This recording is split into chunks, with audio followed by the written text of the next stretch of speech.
Saya pribadi kebetulan saya di sini tinggal sendiri, istri dan anak masih di Jakarta sedang sekolah, anak ikut istri saya. Saya di sini sendiri, saya kebetulan tidak bisa masak, jadi saya biasanya setiap hari itu pagi, siang, malam saya beli. Warung-warung yang saya beli makanan, pada umumnya penjualnya tidak pakai masker. Jadi di situ juga. Jadi ya memang masih kesadaran masih kurang dan juga mungkin perlu perlu tindakan yang tegas atau keras kali ya istilahnya untuk kepada yang melakukan sidak ataupun dari pemerintah untuk bisa lebih tanda kutip memaksa masyarakat kita untuk mematuhi prokes ini. Utamanya mungkin masker itu. Masker Pak ya yang penting.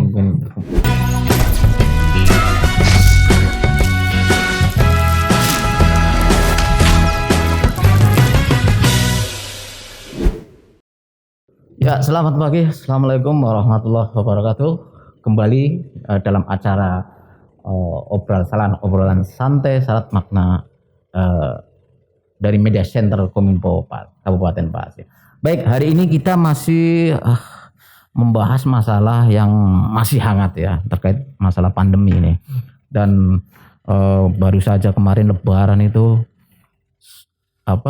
kasus kematian begitu drastis sekali, kalau tidak salah ada 5 Pak ya, Lebaran Pak. Baik, oleh karena itu hari ini kita mengundang narasumber. Nah, beliau adalah Dr. Priya Dinata Suwardi, SPP, spesialis paru ya. Mungkin Pak Nata ya, Pak Dr. Nata ini bisa sedikit memberikan gambaran ini terkait lonjakan kasus COVID ini. Bahkan jumlah kematian pun tidak seperti sebelum-sebelumnya. Mungkin silakan Pak Nata bisa. Ya, terima kasih Pak Rufi. Assalamualaikum warahmatullahi wabarakatuh. Selamat pagi, salam sehat semuanya. Semoga kita semua dan seluruh keluarga kita diberi perlindungan oleh Allah Subhanahu Wa Taala, khususnya di masa pandemi. Ya, seperti yang Bapak sampaikan tadi, memang saat Lebaran kemarin, Lebaran Haji kemarin, mungkin sudah ada di media sosial atau mungkin ada dengar-dengar terjadi peningkatan kematian. Tapi memang bukan hanya saat Lebaran Haji saja sebenarnya mulainya ini. Jadi memang dalam pelayanan kita, pandemi COVID di RSUD Panglima Sebaya ini sudah mulai terjadi mulai peningkatan itu di akhir Juni. Di akhir Juni, kemudian di bulan Juli ini sampai sekarang masih mengalami peningkatan, belum menunjukkan entah melandai ataupun penurunan, masih mungkin menuju puncak lah istilahnya ya. Jadi kita di RSUD Panglima Sebaya, kebetulan saya salah satu dokter spesialis paru di RSUD Panglima Sebaya. Kita memiliki 2 spesialis paru, saya salah satunya. Kita terlibat aktif di dalam perawatan pasien COVID di sana.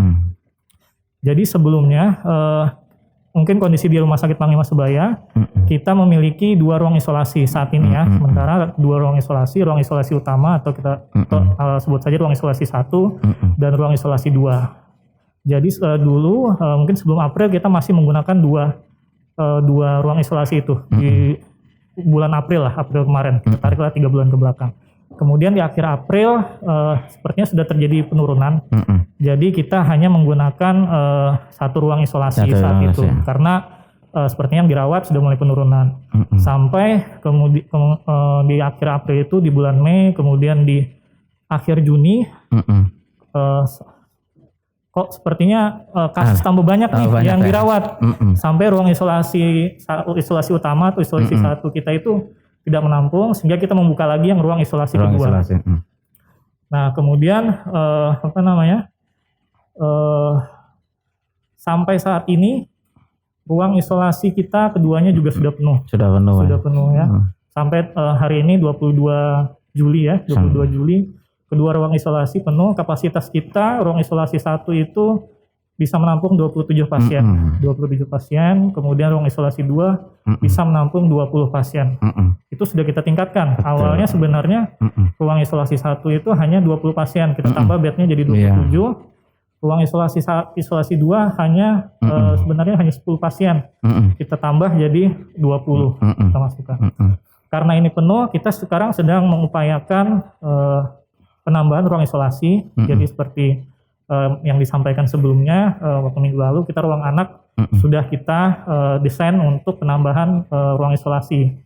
Tetapi memang untuk perawatan ini tidak sesimpel tambah bed terus bisa langsung menampung pasien.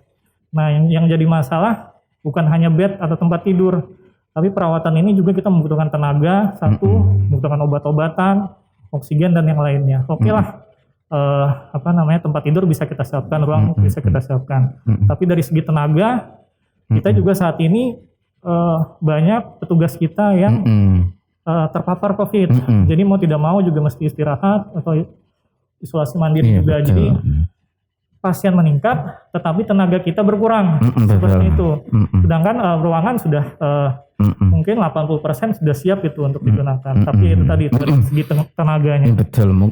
Mungkin kembali ke Pak yang soal apa? Nah, di samping itu juga saya ingin menyampaikan bukan hanya terpapar petugas kita. Jadi sudah ada beberapa keluarga petugas kita, ada orang tuanya, ada suaminya yang meninggal karena COVID ini.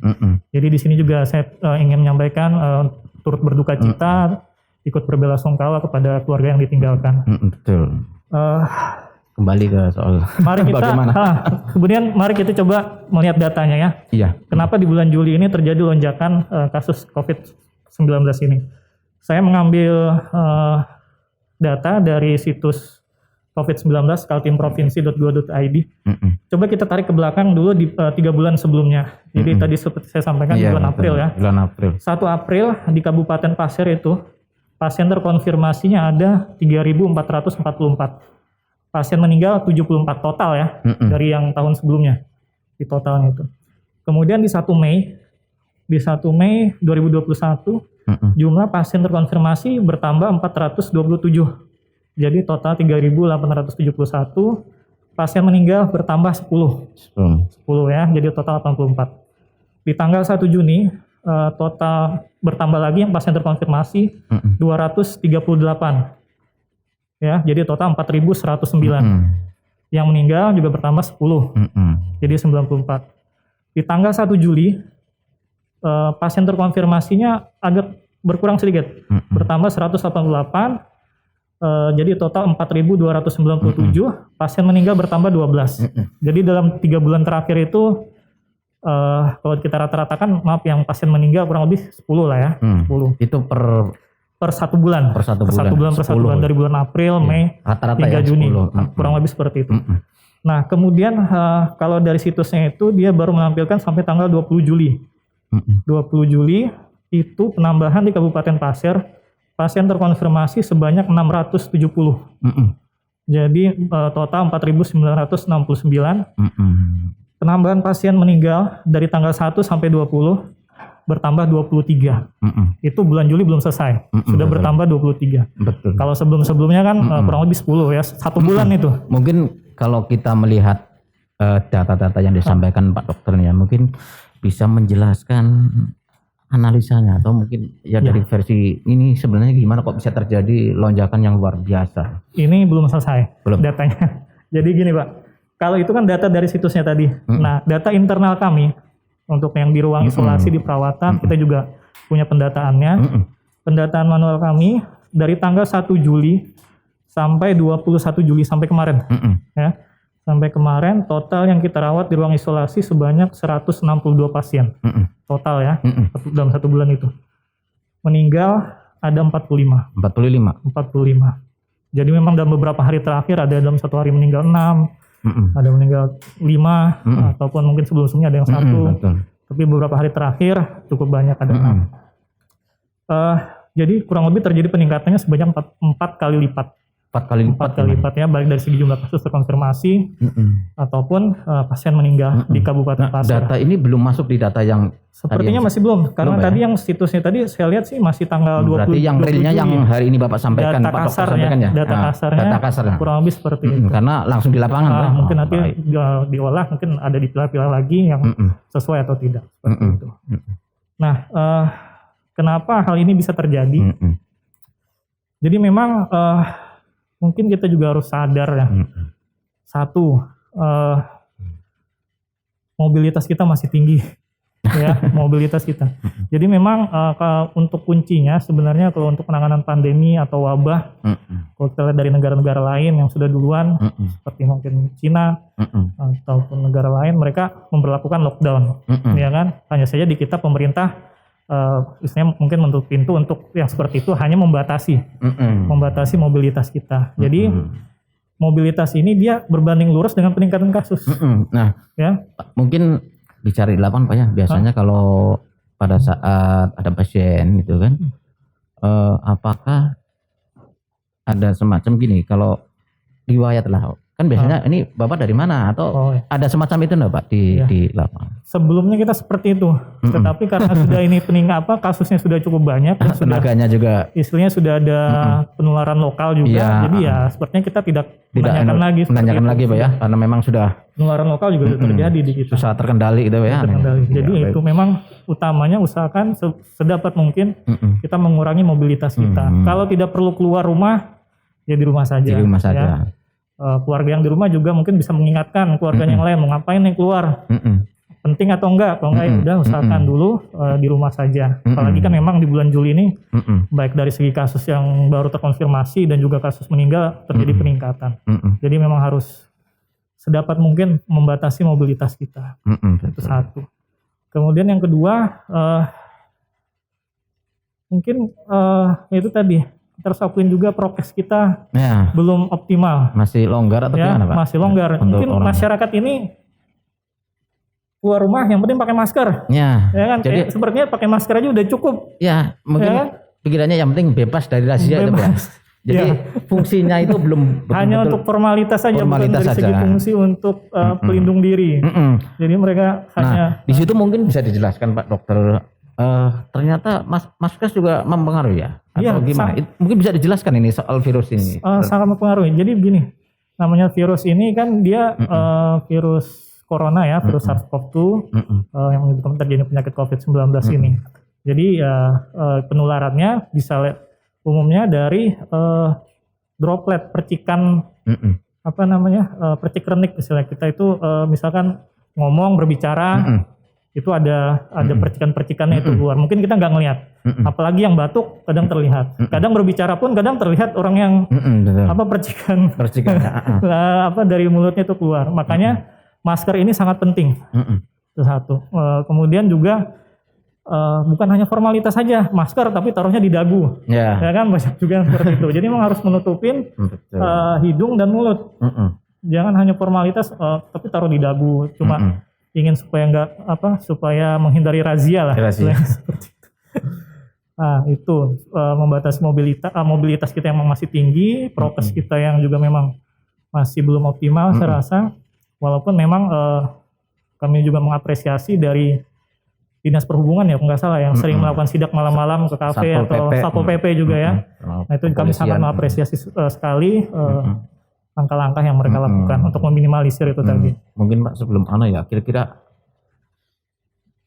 saran atau mungkin dari dokter ini, karena terkait penyakit ini kan penularannya cepat sekali ya, kan? Mungkin bisa dijelaskan bagaimana paling tidak kita kan menekan ya, kalau untuk anak susah menekan paling bisa kita. Kita memang upayakan menekan semaksimal mungkin. Jadi prokesnya kadang kan ada yang 5M atau bahkan 6M. Jadi memang utamanya memakai masker, mencuci tangan, menghindari kerumunan, mengurangi mobilitas. Juga kadang kita nggak sadar karena memang sudah terbiasa ya, kita ini makhluk sosial, makan bersama. Kalau makan kan pasti buka masker itu. Kadang sambil ngobrol lagi ya sudah itu. Baik, mungkin Pak Dokter ya, kalau dari pengamatan Pak Dokter lah di Pasir ini, ya itu tadi kita masih kurang itu ya soal menjaga prokes atau gimana Pak kalau melihat? Saya pribadi kebetulan saya di sini tinggal sendiri, istri dan anak masih di Jakarta sedang sekolah, anak ikut istri saya. Saya di sini sendiri, saya kebetulan tidak bisa masak, jadi saya biasanya setiap hari itu pagi, siang, malam saya beli. Warung-warung yang saya beli makanan, pada umumnya penjualnya tidak pakai masker. Jadi di situ juga. Jadi ya memang masih kesadaran satu masih kurang dan juga mungkin perlu perlu tindakan yang tegas atau keras kali ya istilahnya untuk kepada yang melakukan sidak ataupun dari pemerintah untuk bisa lebih tanda kutip memaksa masyarakat kita untuk mematuhi prokes ini. Utamanya mungkin masker itu. Masker tadi. Pak ya, yang penting mungkin Pak, kita lihat sendiri kan, kalau tenaga kesehatan kita sudah terbatas, ada yang terserang juga itu. Nah, itu gimana mungkin Pak? Mungkin sebelum ke situ saya tadi kan untuk yang mengapa terjadi lonjakan mungkin ada beberapa hal lagi yang mempengaruhi terjadi lonjakan. Kemudian yang ketiga tadi mobilitas, kemudian prokesnya, kemudian ketiga vaksin.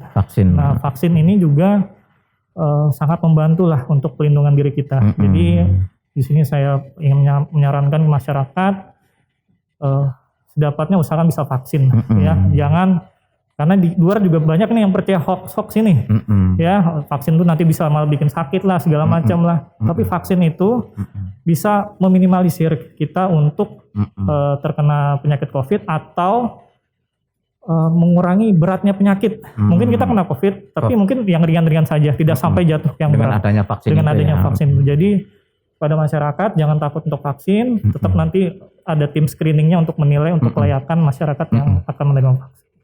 Kemudian yang selanjutnya itu virusnya. Nah, virusnya ini kan seperti yang kita tahu katanya sudah mengalami mutasi. Ya, virusnya upgrade ini. Ya, dari yang sebelumnya biasa mengalami mutasi yang katanya varian Delta. Di luar di Jakarta atau katanya di Balikpapan juga sudah ada varian itu. Jadi varian Delta ini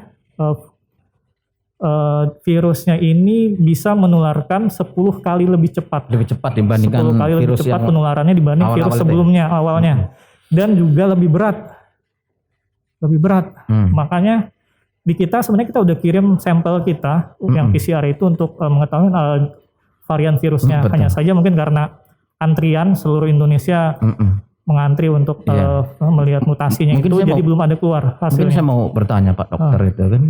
Jadi apakah dalam kasus-kasus selama ini mereka yang meninggal memang apakah dia disertai dengan penyakit bawaan atau gimana? Ya, rata-rata ada memang. Mungkin kita ngambil kasus di pasir lah. Kalau sebelumnya memang seperti yang virus yang awal itu kan karena ada komorbidnya juga, faktor usia yang udah tua di atas 60, kemudian mungkin ada penyakit diabetes, penyakit jantung dan lainnya. Tapi yang di bulan Juli ini yang kita temuin tidak hanya yang ada komorbid, yang usia biasa aja 20-an tahun juga ada, yang 40-an tahun juga lumayan banyak, dan memang ada ada komorbid juga ada lah, rata-rata memang ada diabetes dan penyakit jantung. Nah, tapi ataupun juga penyakit ginjal. Nah, hanya saja kalau sebelumnya kita kasih obat dengan obat yang kita punya, efeknya ini lumayan perbaikannya lumayan lah. Nah, untuk yang kasus di bulan Juli ini, sepertinya obat-obat yang biasa kita berikan itu kurang begitu ngefek ke pasien-pasien itu.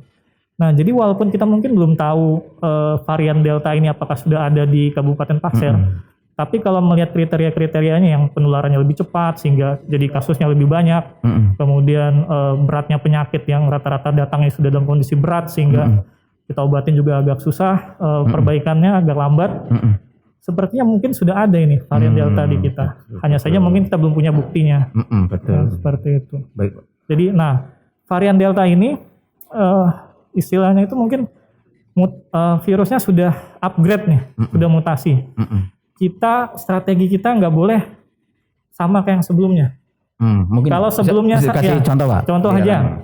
Misalkan kalau dulu kan kita pakai masker cukup satu. Nah, kalau sekarang disarankan 2 lapis. 2 lapis.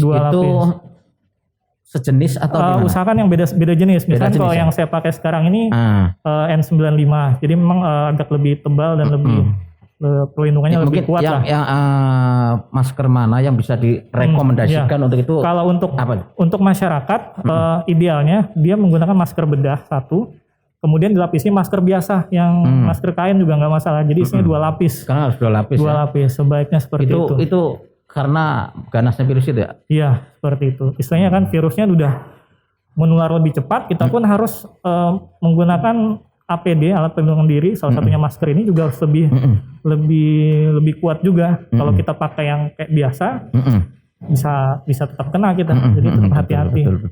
Tetapi di kita kan untuk yang standar saja dengan masker satu aja juga kadang agak susah juga nih. Secara mesti agak disidak lah segala macam, agak dipaksa lah istilah untuk memakai. Nah, sebaiknya kita juga mulai sadar menggunakan masker 2 lapis seperti itu. Kemudian salah satu lagi nih yang mengakibatkan terjadi lonjakan, masyarakat kita walaupun sudah dirujuk ke rumah sakit dan di awal sudah dijelaskan mengenai peraturan-peraturan di ruang isolasi, kadang pasien sudah masuk mungkin merasa tidak enak ya, namanya di ruang isolasi, terisolasi juga, nggak boleh ditunggu keluarga segala macam. Ada beberapa yang minta pulang atas permintaan sendiri istilahnya. Nah, kadang keluarga juga memenuhi, akhirnya dibawa pulang, sedangkan pasiennya belum sembuh, ya itu juga tadi bisa menularkan ke yang lain. Belum lagi ada yang jenazah pasien yang dari keluarganya pasiennya udah meninggal, seharusnya kan dengan protokol kesehatan, penguburannya Tapi juga. biasanya bagaimana dengan kasus-kasus seperti itu pihak rumah sakit gimana ya? Kalau mereka kan minta cepat pulang ya kan, padahal menurut medis kan ini Kita jangan pulang. tetap mengusahakan tidak boleh. Tidak boleh. Ya, tapi kadang keluarga pasiennya datang berombongan segala macam, hal-hal seperti itu kadang tidak bisa kita Paling hindari. tidak melalui acara ini bisa Ya. menyadarkan mereka Ya, ya, betul. bahwa ini virus lebih ganas daripada Lebih berbahaya daripada mungkin, sebelumnya. sebelum mengakhiri podcast ini Pak, mungkin apa yang sangat urgent sekali yang disampaikan Pak Dokter Yang Nathan. saya sampaikan mungkin salah satunya tadi yang lonjakan kasus juga lonjakan kematian. Satu, saat ini beban kerja petugas kita sangat tinggi, tenaga kita juga berkurang lah karena mesti beristirahat karena Sementara terpapar pasien juga. masuk Sementara terus. pasien makin bertambah terus. Ya. Kemudian pastilah obat-obat juga akan banyak terpakai. Jadi secara Kalau stok obat ya Pak? stok Untuk obat, rumah sakit jujur sudah agak mulai menipis ini. menipis Pak ya? Jadi kita sudah mengajukan lagi untuk penambahan ke luar ke distributornya, tetapi yaitu ini bukan hanya Kabupaten Pasir yang mengalami, Iya betul lah. seluruh Ini Indonesia. biasanya Pak dari mulai pesan sampai dia datang biasanya butuh waktu berapa ini? Kalau sebelumnya sih cepat aja, Cepet mungkin aja. 1 minggu. Akhir-akhir ini aja yang Akhir ini agak masih agak karena stoknya juga kosong. Stoknya kosong Saat kan ini di yang dari kemarin ya. Karena tidak hanya di Pasir aja tidak kan, hanya di Pak. Kabupaten Pasir. Kemudian virusnya tadi sudah makin berbahaya, makin derajat berat itu istilahnya yang datang. Keluarga dan pasien juga jangan percaya dengan hoax yang ada. Kadang betul. pasien ini takut untuk berobat ke rumah sakit, Iya. takut di-COVID-kan istilahnya. Jadi kadang pasien yang datang sudah terlanjur dalam keadaan berat. Kalau sudah terlanjur dalam keadaan berat, kita untuk menolongnya juga susah. Untuk perbaikan susah.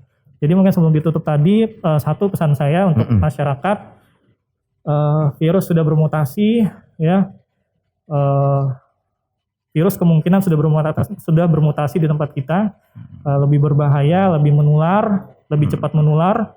Kita pun harus meningkatkan protokol kesehatan kita. Mungkin salah satunya tadi dengan memakai masker 2 lapis, masker double. Kemudian usahakan sebisa mungkin mengurangi mobilitas kita. Mengurangi mobilitas kita. Karena kasus makin banyak, tenaga agak berkurang ini. Jadi semoga kita masih bisa tetap memberikan pelayanan yang optimal. Karena untuk penanganan COVID ini juga akan berpengaruh ke pelayanan pasien-pasien non-COVID. Karena tenaga dari yang lain juga bakal diperbantukan. Otomatis seperti yang sebelumnya di hari Senin kita coba tutup dulu untuk pelayanan poli, karena untuk desinfektan segala macam. kan berpengaruh juga nih untuk ke pasien-pasien non COVID untuk berobat. Kemudian itu pesan saya untuk masyarakat lebih patuhi protokol kesehatannya, kurangi sedapatnya mobilitas kita. Iya. Kemudian juga untuk sesama seluruh pihak yang terlibat dalam penanganan pandemi COVID-19 di Kabupaten Pasir ini, baik dari tenaga kesehatan, baik dari dokter, perawat, petugas-petugas kesehatan yang lain yang tidak bisa saya sebutkan satu persatu, baik di rumah sakit ataupun di puskesmas, tetap semangat, ya, tetap semangat. Insya Allah pertolongan dari Allah Subhanahu Wa Taala pasti akan datang. Kita tetap sabar ya untuk menjalaninya. Dan dari saya pribadi ini merupakan sebuah kehormatan bagi saya bisa ikut berjuang bersama-sama di sini di Kabupaten Pasir ini. Iya. Mungkin itu dari saya. Ya, baik. Terima kasih Pak Dokter atas waktunya ya. Dan pemirsa, demikian tadi obrolan kami dengan Dokter Dinata. Beliau adalah spesialis paru di rumah RSUD Panggilan Sebaya dan beliau terlibat langsung dalam penanganan COVID-19 di Kabupaten Pasir. Terima kasih atas perhatiannya. Assalamualaikum warahmatullahi wabarakatuh. Waalaikumsalam.